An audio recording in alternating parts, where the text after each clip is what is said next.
Mandag den 6. oktober afholder Livgarens Musikkorps en gratis koncert i Lillerødhallerne i Allerød.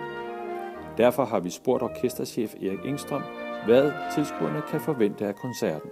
De kan opleve en koncert med den Kongelige Livgards Musikkorps med Trine Gadeberg som solist, kendt fra City Singler, og så med den norske dirigent Bjørn Saxter.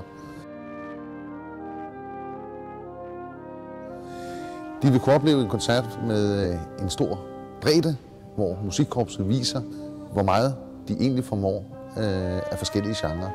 Vi kan opleve musik spændende fra Leonard Cohen til Dolly Parton. Vi kan opleve ny dansk march, gammel dansk march-tradition og kompliceret nyere klassisk musik.